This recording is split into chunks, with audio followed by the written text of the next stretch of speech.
All right, so when you have a quadratic, right? I think we all know that when you solve a quadratic, like if you were to use the quadratic formula, if, usually when you solve a quadratic, you get two answers. Well, those two answers, sometimes you call them solutions, or sometimes you can call them roots. So when you solve a quadratic, you get two roots. We are calling the two answers alpha and beta, but you're not actually using the quadratic to get the two answers, right? We're just assuming that the two answers, we're calling them alpha and beta. Now, over here, we have some formulas laid out, but these formulas only work when the number touching x squared is 1. You notice in today's question, the number touching x squared is 2. That is not acceptable in these types of questions. So what you have to do is divide throughout by whoever is touching x squared. Now, if you do that, right, remember you have a B, and a C. So look at this carefully. If we divide out throughout by A, remember in maths, whatever you do to one side of an equal sign, you can do anything in the world, just make sure and do it to the other side. So if we divide by 2, we are dividing by A. So in a case like this, the 2 and the 2 will cancel out and you get x squared, meaning that the value touching x squared is now 1. You realize you're taking 5 and dividing it by 2. So you're already dividing B by A. That's where this comes in, B divided by A, but you're seeing it for yourself here. So you get 5 divided by 2 and x. So obviously you could put 2.5 if you wish in the exam. Doesn't really matter. And over here, you're seeing you're dividing the C value by the A value, which is this formula here. C divided by A, which is 3 over 2. And of course, you could put minus 1.5 if you wish. And 0 divided by 2 is 0. So keep your eyes on this, right? So this is what you want to keep your eyes on. The value touching x now is really B divided by A. And this value here is really C divided by A. So according to the formulas, just accept the formulas. B divided by A is always equal to alpha plus beta in brackets, and then you put a minus sign. In other words, and some textbooks, what it is do, they just throw the minus sign on the other side. So they just write it like this. Both formulas are the same exact formula. The point is, alpha plus beta is always equal to the opposite of B divided by A. That is what the minus sign really means. When you apply a minus sign to something, it's always the opposite, right? And C divided by A is equal to alpha multiplied by beta, right? So I hope that's a good refresher on the topic. It's probably a long time since you did it. So if you change the roots of a quadratic, like if, let me say you solve a quadratic and the two answers were 2 and 3. If I come and tell you I have a different quadratic now, and the roots are 5 and 8, obviously that quadratic is going to look different. That is exactly what's going on here. You had a quadratic whose roots were alpha and beta, and now they're telling you it have new roots. The new roots are these two things. So if the roots change, then the quadratic will change to suit. They are asking you to find this new quadratic with these new roots. All right. So let me show you what we have so far before you proceed, right? Don't put a little border here. B on A, right? So anywhere you see 5 on 2, it's equal to what? Alpha plus beta. You add them up and then you put a minus sign here, right? So 5 divided by 2 is equal to negative alpha plus beta, or you can write it like this. Negative 5 on 2 is equal to alpha plus beta. You can use this formula, right? Whichever one your teacher had discussed with you in class. And also, C over A minus 3 on 2 is equal to alpha beta. So today, anywhere you see alpha being multiplied by beta, you could throw it away and replace it with minus 3 on 2. And anywhere you see alpha plus beta, you could throw it away and replace it with minus 5 on 2. Right? So good luck from there. All right, so let's continue. Remember, to figure out who is touching X, we need to find B divided by A. But B divided by A is you have to add the two roots and take the opposite of that, right? So remember, for the new quadratic, the roots change. So to find B on A, what we have to do, the roots are no longer alpha and beta. The roots are alpha beta squared plus alpha squared what? Beta. All we need to do is figure out this value, apply the minus sign, and we will know who is touching the regular boring X in the quadratic. Remember, anywhere we see alpha beta, we can replace it with minus 3 on 2. Anywhere we see alpha plus beta, we can replace it with minus 5 on 2. Now you're probably looking at this and again a little bit confused because you're not really seeing alpha beta. You've seen alpha beta squared. And I know that you all know that alpha beta squared and regular boring alpha beta is two completely different things, right? Don't even think about saying, hey, it's almost the same thing. It's not. So here's what, right? Couldn't we factorize out something over here? Let's make these brackets a little bit bigger.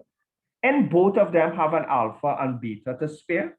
So couldn't we just factorize out alpha and beta? And if we factorize out alpha and beta, we'll be left with beta here and alpha. Everyone agrees with that? Yeah, with at least the factorization part, that we could have pulled out alpha and beta. Right. Now remember, beta plus alpha is the same thing as alpha plus beta because 1 plus 2 is the same thing as 2 plus 1, right? So here we have alpha beta and here we have beta plus alpha. So can't we work this out quickly? We have a minus sign here. Alpha beta, we could replace that with minus 3 on 2. And then we have to multiply it by what? Alpha plus beta. How much is alpha plus beta? Minus 5 on 2. Sorry for the small writing here. Work this out and what multiply these two things and whatever you get, apply a minus sign. And then we will have B on A, who is the number of fraction touching the regular boring X, right?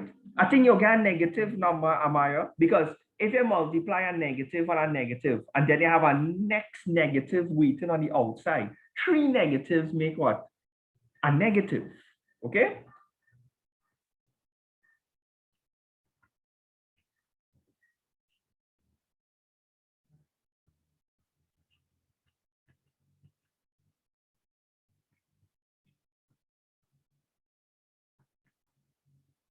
Right? Videsh, you're forgetting the negative sign. Remember we said, if you have a negative and a negative, you're going to get a positive, like when you multiply them, but you have this annoying minus sign on the outside, okay? So everyone agree that you're going to get minus 15 on 4? All right, so we have the value touching the X in the quadratic, okay? Now we need to figure out who does, now a quadratic is have an X squared, somebody with an X, and then somebody without an X. To figure out the value without the X, well, that's C on A. How do we get the value without the X? we take the two roots and multiply them. So the two roots in the original equation was alpha and beta. But now the roots have changed because the two new roots are no longer alpha and beta. It's alpha beta squared. And we supposed to multiply it by the other root, which is alpha squared beta. Now this one is going to be easy. Because to multiply these things is pretty simple. Alpha by alpha squared is alpha cubed, and beta squared by beta is beta cubed. Now, both of them being cubed and it have a multiply. So from Form 3 maths, you can put the alpha and beta in brackets and put a cube here. And anywhere we see alpha beta, we can replace it with minus 3 on 2. Look it up here. Right? So I'm running out of space there, but I have to scroll down here, right? So we'll get minus 3 on 2 cubed. Now, whenever you have a negative and cube it, you just get back a negative, right?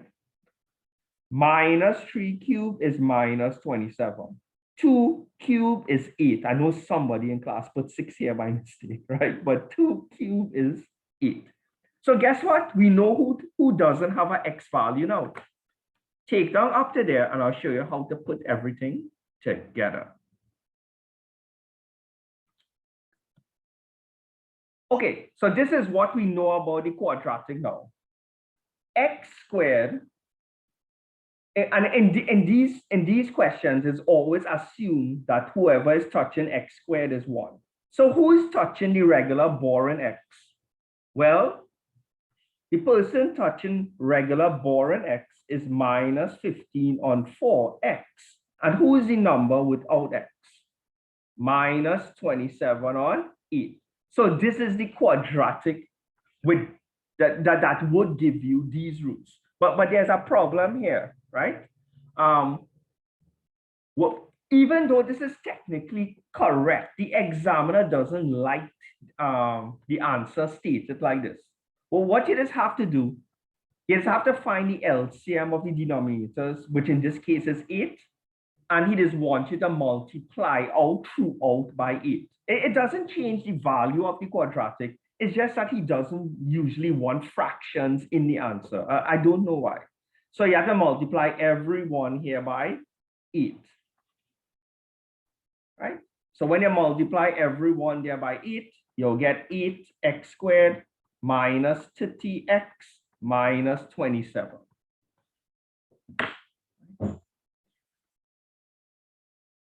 Everyone okay so far? Right, let's see what the next question is about. Oh, well, remember they said you're getting one of these questions for the exam, right? Solving trigonometry equations. This is the one where you have to draw the little cross, and then, you know, sine is positive in one region, tan is positive. Anyway, get it, and of course, I'm going to throw hints out in a little while anyway. All right, so when you have questions like this, we have to transpose first. Remember, we're trying to solve for x. So who is the first person you're going to throw across? You have to throw across the 2. So if we do that, we'll have this, right? The 2 is a secret multiply. I'm just going to replace this pi on 3 with 60 degrees, right? So the minus 1 gets divided by 2. So you end up with minus a half. Now, here's the thing. The next person to throw across is the sign. You can't throw across anyone inside the brackets as yet. You gotta get rid of the sign. So when you throw across the sign, you're going to get sign inverse.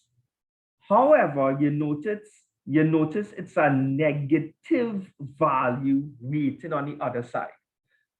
When we were doing this topic, I made special note that whenever you have a negative number weighted on this side, you just ignore the negative sign temporarily.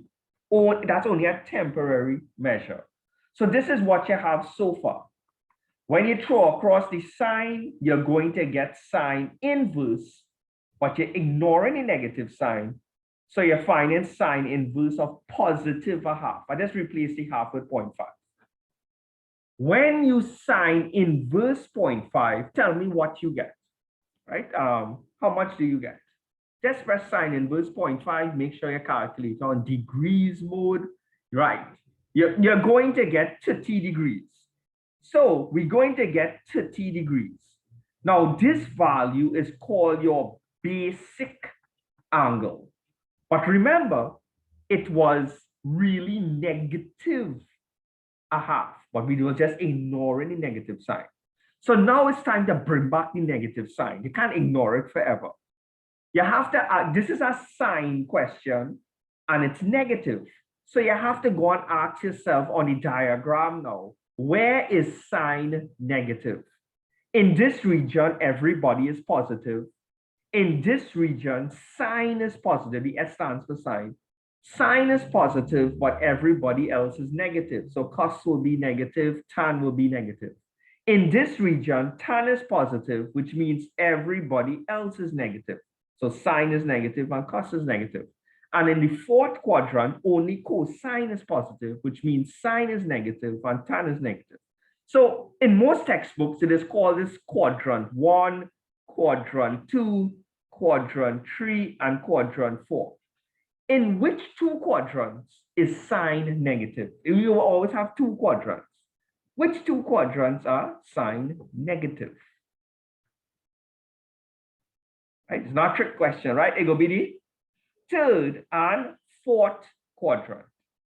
So to get the two answers, right? Remember, when you sine inverse something, cos inverse something, or tan inverse something, it is always get two answers.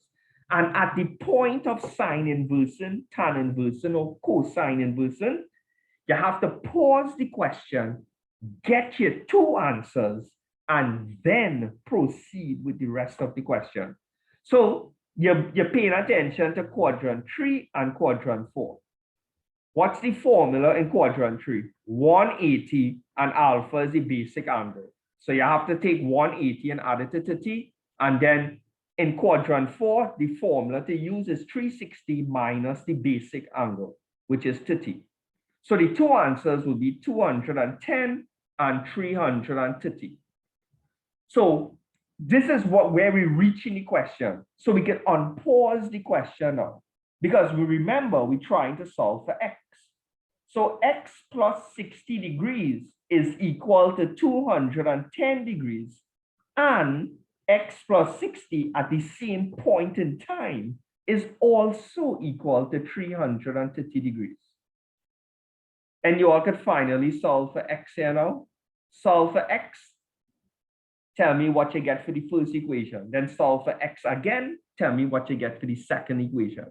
And that is it, the question done after that. Right? Well, people are sending the answers already, right? Which is good, which is good.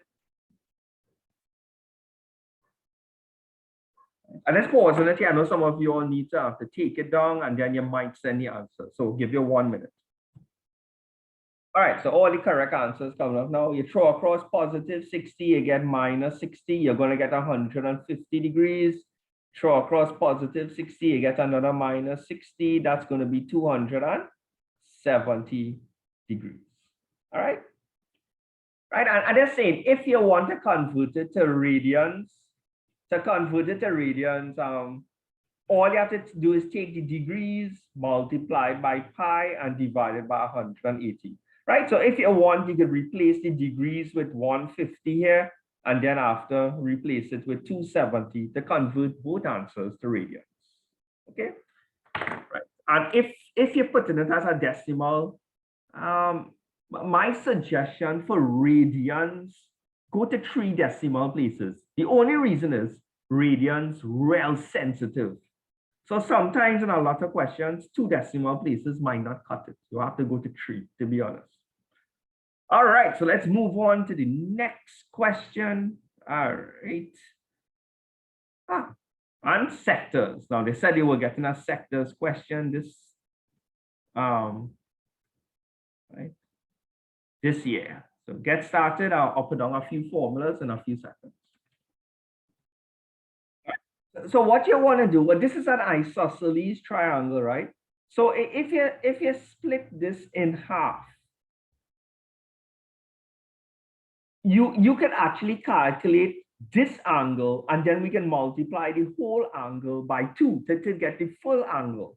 So if you pay attention to only half the triangle, which is a right angle triangle, here would be 6 because we split the underneath in half, and the hypotenuse is 8. And we're trying to find this angle for the time being. So if you're trying to find this angle, this side is opposite, and the 8 is the hypotenuse. So think back to your form 3 formulas now. Which one has opposite and hypotenuse? Is it sine? Is it tan? Is it cosine? Which one? Right, answer correct, Avidesh correct. I think it's sine, because sine theta is opposite over hypotenuse. So you can more than calculate this angle over here. Right, so if anybody was stuck, well, that's a jump start. Right, so the opposite side is 6 and the hypotenuse is 8. So you just take 6 divided by 8, you'll get sine theta is 0.75. So the angle is going to be how much here? Right. Second function, sine 0.75, you're getting roughly 48.59. You take the angle, you multiply it by 2, and we're going to get 97.18 degrees. And then we convert it to radians. So we put in 97.18 here. I'm just going to double check it. 97.18 multiplied by pi divided by 180. And here we get 1.696 radians. Right? The symbol for radians, you can put RAD or a small c on top. Right? Any one means radians.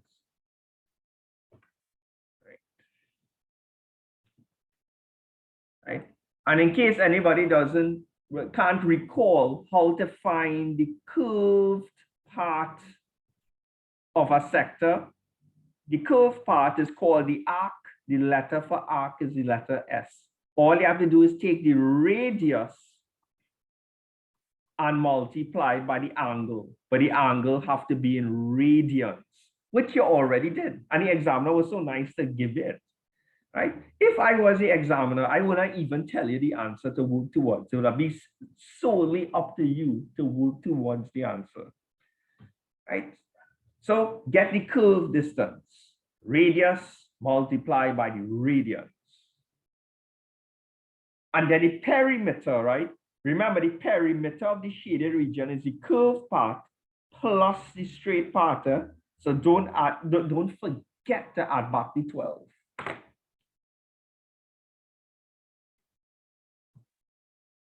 Right, so the radius is 8 and the angle was how much? 1.696. 8 multiplied 1. And we get in roughly how much? 13.568. But that's the curved part, the perimeter. We have to add the 12 afterwards also.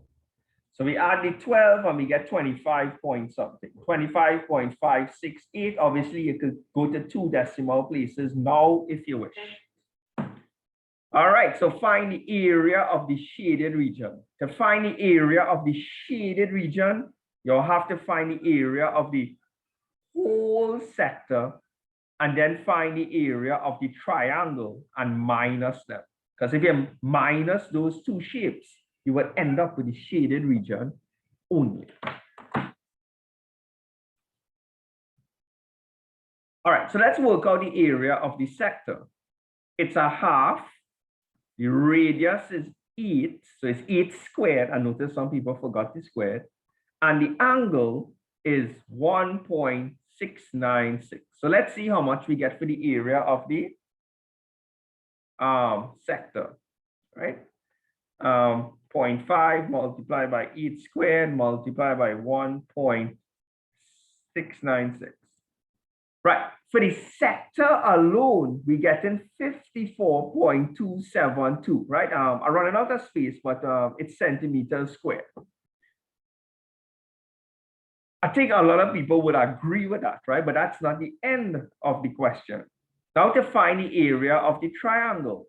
This formula, the A and the B, are the two sides of the triangle, and the C is the angle in degrees in between the two sides.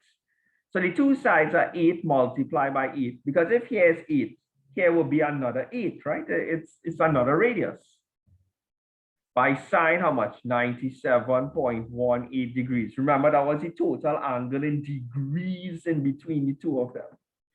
So it's 0.5 multiplied by 8, multiplied by another 8, by sine 97.18, and I am getting roughly 31.749 centimeters squared. So to find the area of the shaded region, we have to minus them.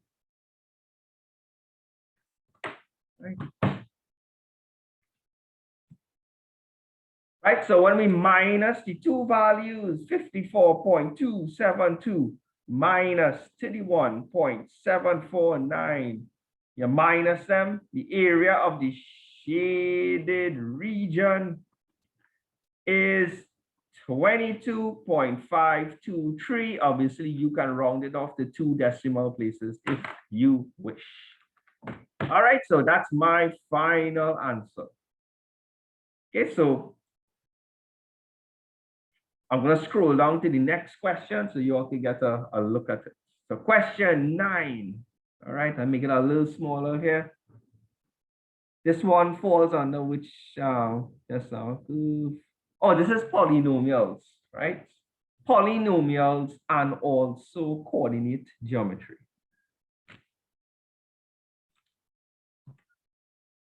All right, so let's see where we're going with this question. They want us to find the equation of a tangent. So they give us a curve. So this is the equation they gave us. Now, obviously, if we were to draw this on graph paper, we are going to get a curve. How the curve is going to look, I have no idea how the curve will look. Let's just assume it will look like this. The shape really isn't too important. All we know, according to what they tell us, right? There is a point on this curve, and at this point, the x coordinate is 2, but we don't really know the y coordinate. But we know all points must have an x and a y. First of all, you think we could find the y coordinate here? All we have to do is go to the equation of the curve and replace all the x's with 2. So I want everyone to do that for me first. Replace all the x's in brackets with 2 and calculate the y value. And tell me what you get. All right, so when we replace all the x's with 2 after working here, we're going to get minus 5. All right, so we have the complete point on the curve. Now they are telling us at this point, there's a tangent. Now a tangent is a straight line that just grazes the point on the curve. And they want us to find the equation of this line. And we know the equation of any line is y is equal to mx plus c. We just need m and we just need c. M is the gradient. But how do we find the gradient? Remember this topic called differentiation? Differentiation. When you differentiate an equation of a curve and you find dy dx, dy dx is the same thing as gradient, you know, or m. So you think you all could differentiate this. You would get an expression, obviously, with a whole set of x's in it. All you have to do is replace the x with 2, and you will get the gradient at that point.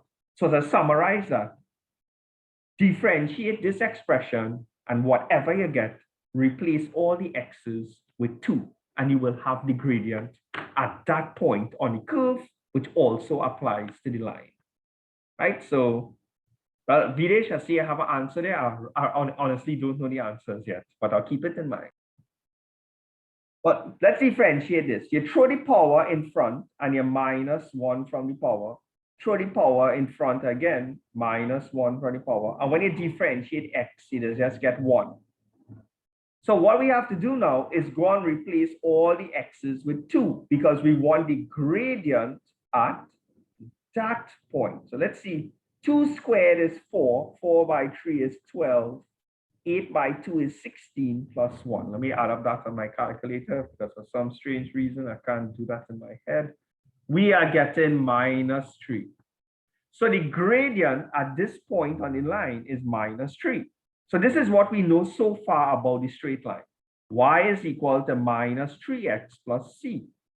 We need to find the y-intercept now.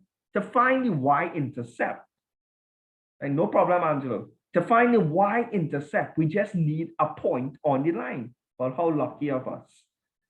This point is on the curve and on the line at the same point in time.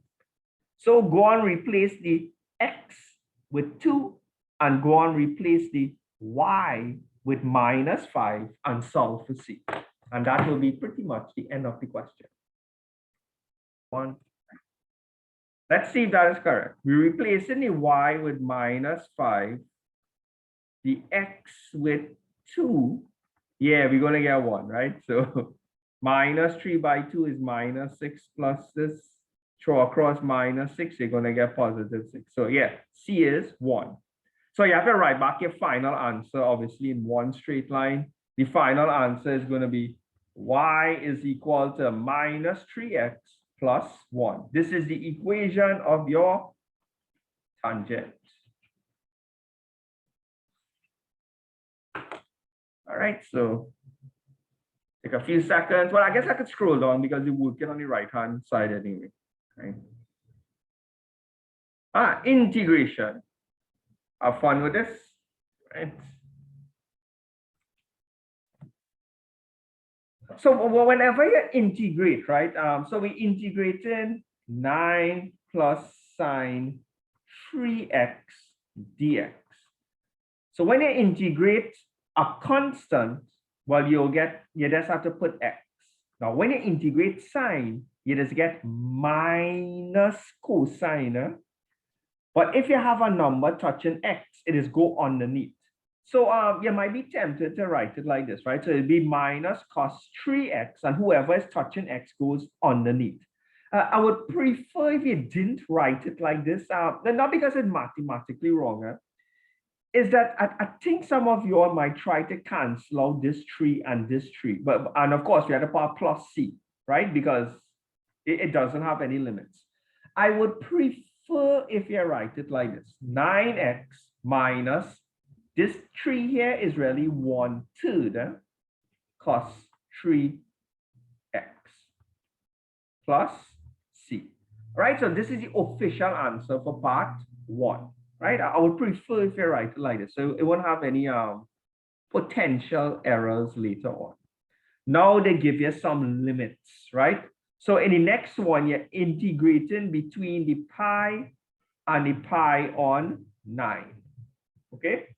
Now remember, pi is the same thing as 180 degrees. And well, for the time being, you really don't have to know how much is pi on 9. Take my advice. You won't really need to know the value as yet. Right?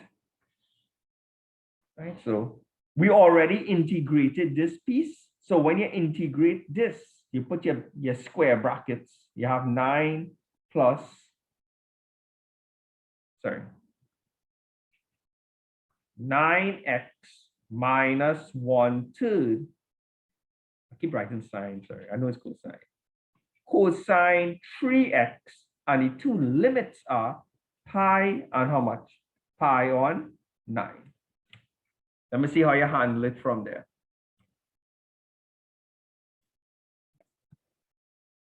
Here's the thing, right? Now, when I give you things like pi and pi on 9, we know these things really represent what? Degrees.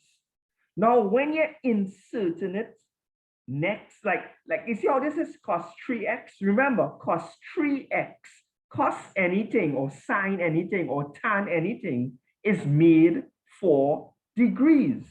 So when you're putting it over here, right? It's okay to put what? The degrees. But when you're putting it over here, you notice this is 9x. this has nothing to do with sine, tan, or cosine. So when you're putting it over here, you actually have to put the pi or pi on 9. I think I mentioned that in the videos, in the integration videos. But let me show you what I'm going to write down what I mean. So here's 9x. Remember, we put in the pi first, right? So it's 9, and we put in the actual pi. We're not converting it to degrees. Minus 1/3 cos 3x. Now, we know pi is 180 degrees, right? So this is 3 multiplied by 180. 3 multiplied by 180 is 540 degrees. So that's the first part.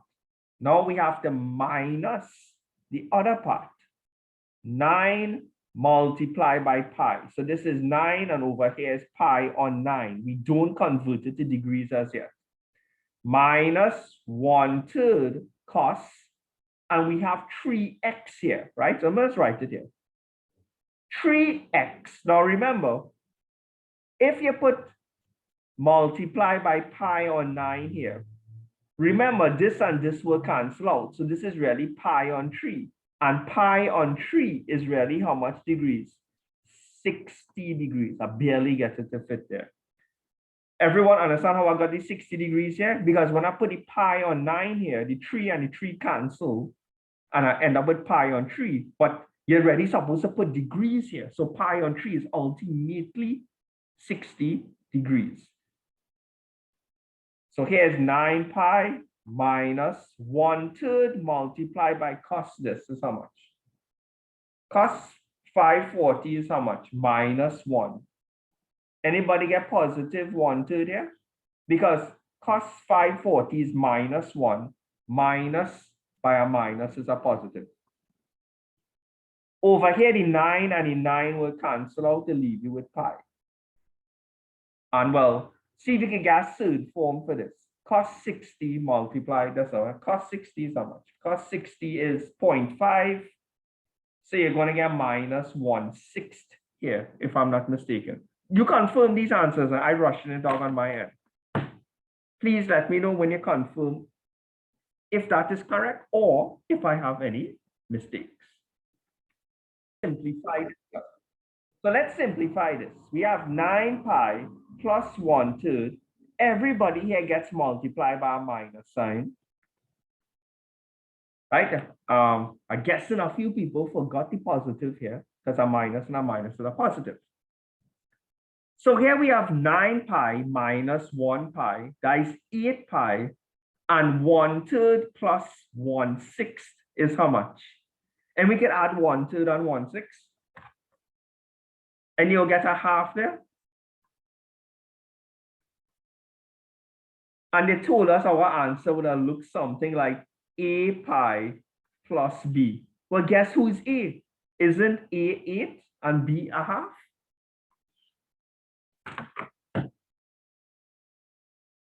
Right, so let me know when you finally got everything on your end over there. Right? So I guess the moral of the story for this question, it was not a good idea to work in decimals. You keep everything in terms of pi.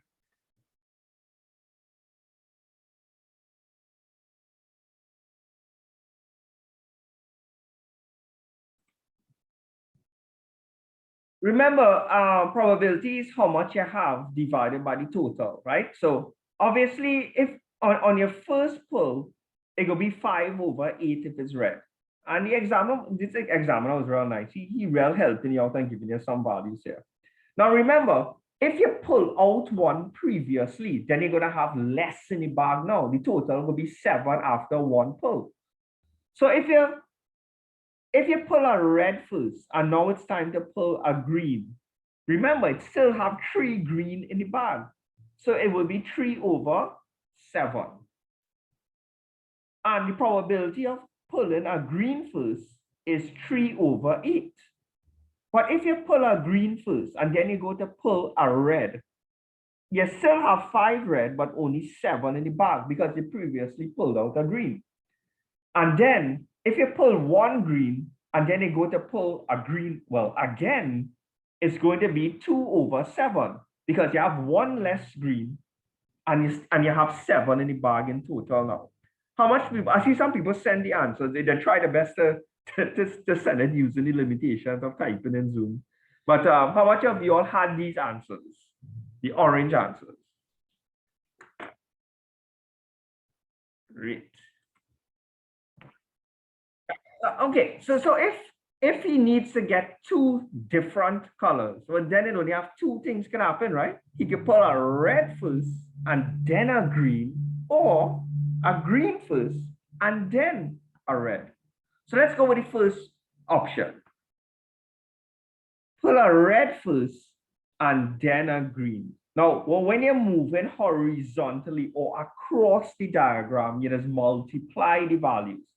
So to pull a red and a green, you have to multiply the 5/8 and the 3/7, right?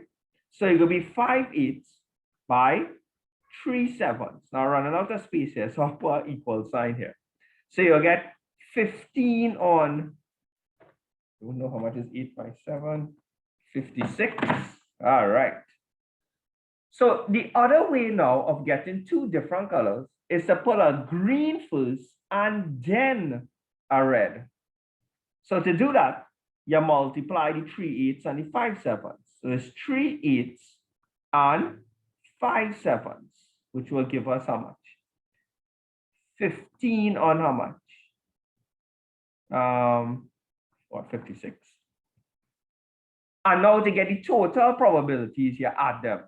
The first probability, add the other probability, which I think is 30 on 56, but I think that could reduce, right? 30 on 56, but that's